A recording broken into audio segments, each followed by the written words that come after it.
Kenya's tourism sector is booming, with 2025 forecasts pointing to strong growth. As the great wildebeest migration sweeps through the Masai Mara, the world's eyes are on Kenya's wildlife spectacle. I am Marion Gachuhi, and today I'm joined with the Cabinet Secretary for Tourism and Wildlife of the Republic of Kenya, Rebecca Miano, to discuss about what's driving this success and how the ministry is balancing growth with sustainability, community involvement, technology, and climate resilience. Welcome, CS Rebecca. Thank you very much. Kenya's tourism sector has shown remarkable resilience and growth, with projections for 2025 looking very strong. What do you attribute this success to, and what are your key priorities for sustaining this upward trajectory in, say, coming years? It is true. The Kenya tourism sector has shown a very strong performance, and especially 2024 and 2025. So we can say we are on an upsurge. We recorded the highest number of visitors ever, international 2.4 in 2024. And even in terms of earning, $452 billion Kenya shillings is very good. And we have also noticed that our source markets are diversifying from the traditional countries where we got visitors from. We have seen new markets emerging, including Asia and specifically China, Asia Pacific, some of the other European countries. They are showing a very strong performance. And going forward, some of the anchors that we are working on and the pillars, number one is to diversify the products. Kenya traditionally has been known for safari and beach, but we don't want to be boxed only into that narrative because it's a country with diverse products. And therefore we have a strategy as a ministry to diversify together with the private sector players, to diversify the products so that we can include sports tourism, adventure tourism, wellness, agriculture, and many more that this country has to offer. The Masai Mara is undeniably the jewel in Kenya's tourism crown. However, with its popularity comes challenges like over-tourism and environmental concerns. So what measures is your ministry implementing to ensure the long-term sustainability of this vital ecosystem? Yes, the Masai Mara is a national reserve under the Narok County, but of course the ministry is responsible for policy formulation, and we are working closely with Narok County, and some of the initiatives that are there are green infrastructure. We are encouraging investors, we are encouraging everyone to embrace green tourism. For example, solar for lighting, recycling water. We also are doing environmental management, giving rules and conditions. If you look at the Mara management plan, it has set out the do's and don'ts so that we do not suffer over tourism, so that we do not degrade this jewel that Kenya has that is so special. And therefore, everyone in the Mara is supposed to take care of the environment, may it be waste disposal. We are also doing a lot of research. We have set a research center within Mara to look at the trends, to look at the effects of tourism, to look at the trends for animals, and that will enable us to have data-driven decisions and policies. And one of the other major ones, the animal census, the wildlife census that is going on to see which species are more endangered, which ones are thriving, which ones are reducing, so that then we can make proper decisions in order to manage Mara. Because we know Mara is there not only now, but for generations to come. Technology is another strategy. In the Mara already, there is a system to track all the activities in the reserve so that you are able to just know what is happening And again, you reduce anything that affects the animals and the environment. They have CCTV, the Earth Ranger system. So technology is another big one. And of course, restoration of the environment consistently. And so there is always monitoring and evaluation, because sustainability of Mara is a very big thing for Kenya. It is on top of our mind and on top of our policies. Community involvement is crucial for sustainable tourism. How is the ministry collaborating with local county government in working with Maasai communities to ensure they benefit directly from tourism in the Mara and that their culture and traditions are respected and preserved? Yeah, there are various initiatives that have been formulated, and one of them, especially just outside the game reserve, there are community conservancies. So where communities come together and they've set up conservancies, they have put up ecologies, which then give them economic empowerment because they earn from the ecologies. And the community conservancies have actually enabled communities to participate in the wildlife economy. While at it, they also conserve animals and the environment. And we have seen communities benefiting, being able to have economic activities, for them being able to pay school fees for their children.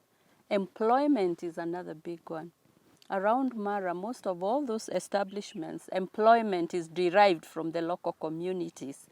And so the partnership between communities, the Narok County government and the national government is a solid way of ensuring the sustainability of Mara. And we always encourage that partnership to become even stronger. And we also want to preserve the culture.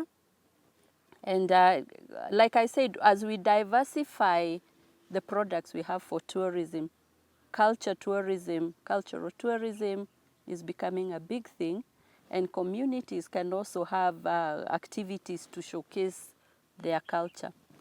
If you go to Sekenani Gate at the Masai Mara, where we have the Ushanga complex, that is one of the ways that we are preserving the culture of the Maasai people and the local community, and be able to integrate it with tourism. And that is for preserving culture, for employment, and for economic empowerment. Digital transformation and enhanced accessibility are key themes in Kenya's tourism strategy for 2025. Could you elaborate on how technology is being leveraged to improve the tourist experience, from visa application to impact services, and what infrastructure development are underway to facilitate easier travel for visitors? Thank you very much. Technology is the way to go. There is no choice about that. And in tourism, we are embracing technology in various ways. The electronic travel authorization that replaced the visa system is one of the success stories because it takes a shorter time, within a few hours. And in Kenya, if you apply for ETA, electronic travel authorization, it takes a maximum of 72 hours. And if you want express service, you can even get it instantly. And that has made it, the visa openness is a big win. And that goes together with the exemption of ETA for all African countries. So the efficiency using technology is a big boost for tourism. And I think we have seen that in the numbers that we are seeing. But also, secondly, we know our travel agents and the players in the sector have embraced technology, e-ticketing, bookings, and even the travel agents are also planning the whole journey using technology.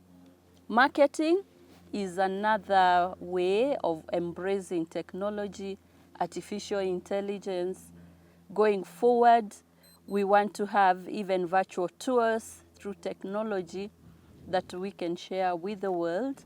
We also want to embrace technology to have all the information easily available for anybody who would like to travel to Kenya, so that it becomes easier, be it booking your tickets, booking your hotels, knowing what local destinations are available, which season, what is happening, the calendar for culture, the calendar for athletics and other sports and all this. So technology is actually a backbone going forward for the success and ease in the tourism sector. Climate change poses a significant threat to natural attractions worldwide, including our very own Mara. What strategies is the Ministry of Tourism employing to mitigate the impact of climate change on wildlife and ecosystems, and how are you promoting climate resilient tourism practices across the country? Yes, in partnership with the other players, that is the county governments, the communities, conservationists, private sector, and the government, we are big on habitat restoration, large-scale afforestation, rehabilitation of wetlands, and even protection of migratory routes, so that we ensure that this jewel that we have, this God-given wildlife, is sustained. We are also looking at scientific monitoring, and that's why we opened a research center.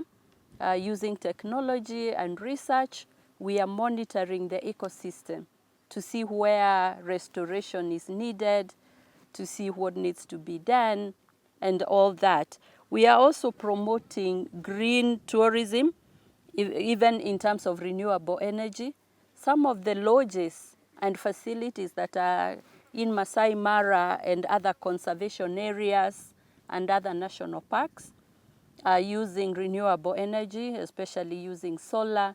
We have seen in Amboseli, we have electric tour vehicles, and we are encouraging green tourism going forward. And awareness and education among communities, among tourists, that's another big one.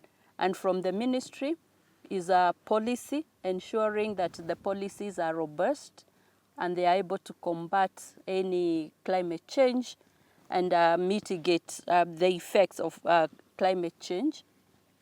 In terms of funding, which is critical, we are mobilizing from development partners, climate funds, so that we can integrate that for restoration of the ecosystem and to ensure biodiversity. Yeah. Kenya is also diversifying its tourism offerings beyond wildlife safaris. What other segments are you actively promoting, such as cultural tourism, adventure tourism, or coastal experiences? And how do these fit into the broader strategy for attracting a wider range of visitors? Yes, like we said, the Creator endowed Kenya with a lot of tourism products and facilities. And we cannot, the least we can do is develop this for the whole world to partake. I occasionally say that Kenya is a gift shop to the world from God. And therefore we have to equip the gift shop appropriately. And that's why we are diversifying. The coastal area has been very, very strong, but we are now diversifying marine tourism, marine sports, making sure that all the products that we have at the coast are well developed so that we sustain that. Places like Diani, the beaches there, the pristine beaches, you will not find such beaches in many places in the world. So it is very special, and we are working on that. We are also working on meetings, incentives, and conferencing and exhibitions, what we call the MICE sector. And that is critical because we get business and leisure. It is known that a business tourist or a conference tourist spends 2 to 3 times more than the normal tourist or adventure tourist. So we are packaging what we call bleisure, business and leisure, so that we can hold as many facilities or as many conferences, exhibitions as we can. And Kenya is a good destination because after your conference, you have a whole menu of what else you can do. Cultural and heritage tourism is another one. We all know that Kenya is the cradle of mankind, or the origin of human life. And we are tracing the roots so that we welcome everyone to come back home. That's something we are packaging together so that the world can be able to enjoy their roots and come back home.